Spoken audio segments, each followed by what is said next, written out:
सो परमेश्वर के नाम की महिमा हो। आज एक बार फिर से सुंदर समय के लिए खुदावंद ने एक बार फिर से आपके बीच, आपके मध्य में आने के लिए समय दिया।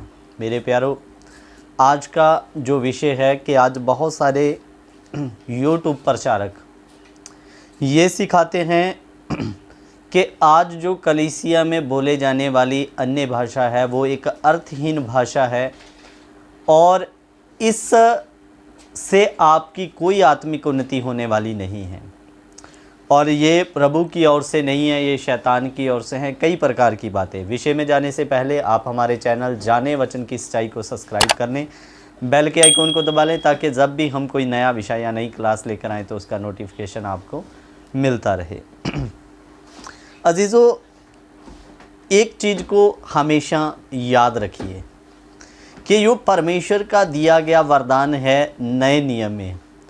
जब तक कलीसिया उठा ली नहीं जाएगी तब तक हर एक वरदान परमेश्वर का है और रहेगा, चाहे वो अन्य भाषा हो, भविष्यवाणी हो, चंगाई हो, चाहे 5 प्रकार की सेवकाई हो, वो सारे वरदान है और परमेश्वर के आत्मिक जन उनके द्वारा सिद्ध हो, कलीसिया सिद्ध हो।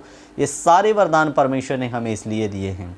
और मैं आज आपको बताना चाहूँगा, जो लोग कहते हैं कि जो अन्य भाषा चर्चों में बोली जाती है वो एक अर्थहीन भाषा है। मैं आपको एक वीडियो में लाइव प्रूफ देना चाहता हूँ जिसमें कलीसिया में अन्य भाषा भी बोला गया और उसका अनुवाद भी किया गया। और बड़े ध्यान से सुनिए और गलत शिक्षकों और उपदेशकों से बचें। और अजीज़ों, मैं आपके बीच में वीडियो प्ले करने के लिए जा रहा हूं, बड़े ध्यान से आप उस वीडियो को देखना। उधर में हिंदी भाषा में प्रचार हो रहा है और तमिल में प्रचार करने के लिए अनुवादक भी बैठा है, तो भी कलीसिया में एक सेवक के ऊपर अन्य भाषा की भरपूरी उतरती है और कलीसिया को एक उसके द्वारा भी मैसेज मिलता है। देखिए इस वीडियो को, वीडियो में आपकी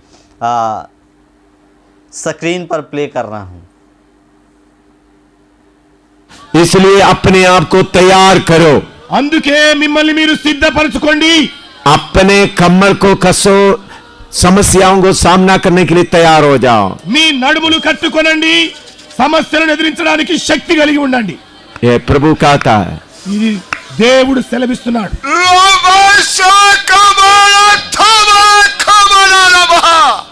कितना देर तक अंधकार का शक्ति का प्रभाव को मैं देखता रहूंगा। गोलियात जैसा लोगों को गिराने के लिए दाऊद जैसा लोगों को मैं खड़ा करने जा रहा हूं ताकि लोगों को मालूम हो जाए मैं ही सर्वशक्तिमान परमेश्वर हूं। तुमको तुम्हारा गर्दन देना पड़ेगा, तुम्हारा पत्नियों को बलात्कार होने देना पड़ेगा, तुम्हारा बच्चों को उठाकर नाली में फेंक देगा, उस हालत को देखना पड़ेगा। इन सब बातों में मेरा शक्ति प्रकट करते हुए राष्ट्र को मैं हिलाने जा रहा हूं।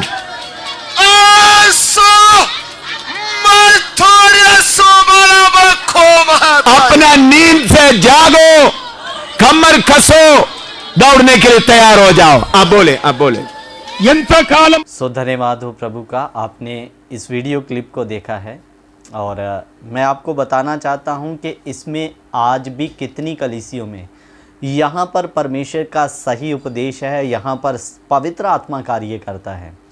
मेरे अजीज़ों, सबसे पहले एक बात को जान लीजिए, मैं यहाँ पर फेक हीलिंग, फेक अन्य भाषा, मैं उनके पक्ष में नहीं हूँ, लेकिन आज यहाँ पर परमेश्वर की उपस्थिति है। वहाँ पहली सदी की कलीसिया के समान आज भी कार्य होता है। या इस वीडियो में आपने देखा कैसे एक सेवक के ऊपर अन्य भाषा में वो बातें किया और प्रभु का दास उसका अनुवाद भी किया, जिस संदेश के द्वारा कलीसिया को प्रभु ने उत्साह किया कि कैसे परमेश्वर अपने कार्य को आगे लेकर जाएगा।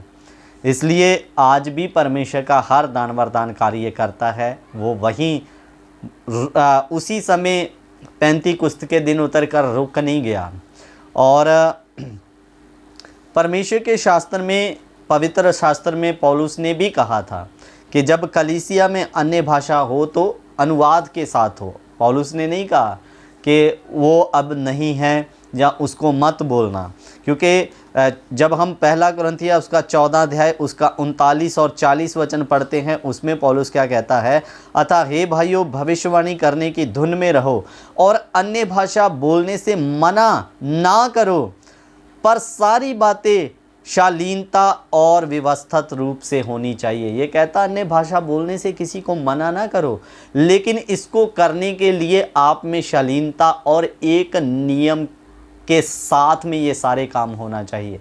कहीं ऐसा ना हो कि आपका कोई भी काम गड़बड़ी के साथ हो। तो पौलुस कभी भी अन्य भाषा को बोलने के लिए मना नहीं करता, और आज भी परमेश्वर की कलीसियों में अन्य भाषा है, उसका अनुवाद है। अन्य भाषा अर्थहीन भाषा नहीं है। मैं फेक की बात नहीं कर रहा हूँ, जो आज किसी के 2 या 4 शब्दों को रट्टा मार के उनको बोला जाता है। इसलिए अजीज़ों, प्रभु का कार्य है अन्य पवित्र आत्मा के बारे में, या पवित्र आत्मा की निंदा करना क्या है।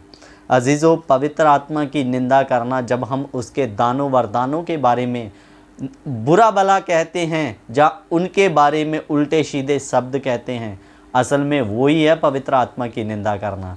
इसलिए जब तक आपको किसी चीज़ का ज्ञान नहीं, उसके बारे में ना बोलें।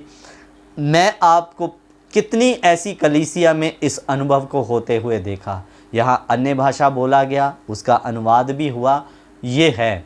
और यहाँ पर आपको ये भी देखने के लिए मिला, हिंदी में प्रचार है, तमिल में अनुवाद करने के लिए भी है, लेकिन तो भी एक व्यक्ति के ऊपर में अन्य भाषा वहाँ पर परमेश्वर ने उसे बोलने के लिए सामर्थ्य और शक्ति दिया। क्यों?